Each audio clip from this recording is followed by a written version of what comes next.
Yorme, maraming nag-comment ngayon sa social media. Balikan natin ng konti yung politika. Sure. One, medyo bumalimbing na daw kayo. Dahil dati bumabanat kayo kay Marcos. Ngayon, tila parang pinopromote daw ninyo.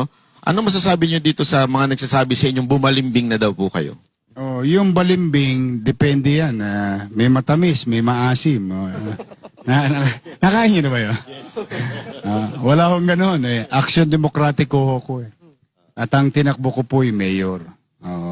Noong nagkalaban-laban kami sa pagka-presidente nung araw, may mga bagay na nasabi na. Bagamat yung mga nasabi, ang taong bayan ay nagpasya na. Talo ko. Olats. No? 31 million voted for him. Now, if you really believe in democracy, you recognize 31 million. Ay, ganun lang kasimple. Di tapos na. Tingnan ninyo. Maghanap kayo. Ito, magandang challenge. Doon sa kung sino yung nag-comment.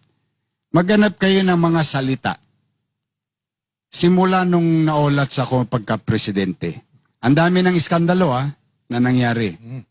Ano yun? Yung issue ng sibuyas, asukal, naalala niyo yun? Yung mga unang asukal asukal, sibuyas, lahat, anything. Mga ano. Alam mo, 5-5 dinut-dut sa akin sa mikropono. I never made comment. Why? Ginagalang ko yung 31 million na mamamayan bumoto kay President Bongbong Marcos. Siya binoto eh. Demokrasya yun eh. Tapos na ako. Wala kayo narinig. Mangyari ba, naalala niyo yung kwento sa Maynila, nagsigawan ng tao, bumalik ka na. So, I listen to, salamat naman. 65% of the people of Manila voted in our favor. Ayun. Mayor na ako. Presidente si Bonget. Mas komportable ako sumisan pagka si Bonget ang tawag namin, but with due respect kay President Marcos. Anong ginawa ko? Nakipagtulungan. Para ano? Para ba sa politika ko? Unang-una, wala naman ako ambisyon na. Pangalawa, hindi naman kami magkakontra. Presidente siya, mayor ako. Nataon pa, ito mas masakit. Mayor ako ng Manila. Hindi naman ako mayor ng Quezon City, Pasig, Taguig, o Makati. Ang Manila is very unique because we host the seat of power. Malacanang, nasa Maynila. Anong buting idudulot sa mamamayan ng Maynila? 2 milyon sa gabi, 3 milyon sa araw. Kung ako'y makikipagbardagulan sa presidenteng hindi ko kapartido. Or, may buti bang mapapakinabangan ang mga taga-Maynila kung ang mayor ng Maynila, partido man o hindi, ay nakikipagtulungan sa office of the president. Immaterial of names.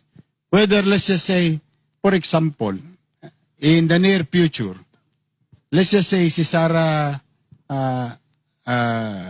Duterte naging presidente. Yan. Halimbawa lang, let's just ano lang tayo. Total, nagkukwentuhan lang naman tayo rito. Pero gusto niyo ba siyang maging presidente? Naging presidente si Sara. Let's just say, salamat sa Diyos, binoto ulit ako ng mga taga-Maynila as mayor. Hindi kami magkapartido. Remember, presidente ako ng Action Democratico. I have my own party. No? Makikipagbardagulan ba ako sa kanya? Most likely, hindi rin. Why? Una, binoto siya ng taong bayan. Siya ang binoto ng taong bayan. Igagalang din natin yung boto ng taong bayan. Makikipagtulungan din ako sa presidente in that future. Or let's just say, another person, para hindi na tayo, yung two warring group lang. Let's just say, napagpasya ni Secretary John Vic na tumakbong presidente. Yan. Naging presidente siya. Hindi mangyayari yun. Hindi, pero puntuhan na lang. Usapan lang. Di mangyari ba, makikipagtulungan din ba ako? Yes. Pagpalagay natin si Leni Robredo, naging presidente, tumakbo, naging presidente. Makikipagtulungan ba rin ba? Makikipagtulungan ako. Pero Yorme, Kumbaga, generally, I will do the same. Whoever sit in Malacanang, because one, I am the host city. Yes. That's the uniqueness of us. Two, we are a struggling city. I cannot lie about it. Lahat ng uri ng tulong hihingin ko. Maniwala kayo, ipanghimod ko ang taong bayan. Then so be it. Hindi ko ipanghihimod, ipagkakatimawa ang sarili ko. Dahil magagalitan nanay ko, babango sa libingan niya yun. Kasi sinabihan ako ng nanay ko na huwag ako magpapakatimawa.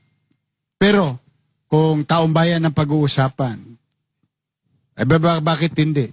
Why? Tumakbo ako, salamat sa Diyos, sa tao, nanalo, para maglingkod. Hindi para makipag-away. Correct. Yun ang aking obligasyon. Now, I may be wrong about it. Then, if that is wrong, I'd rather be wrong. Addressing 2 million mouth. Especially ngayong crisis na ito.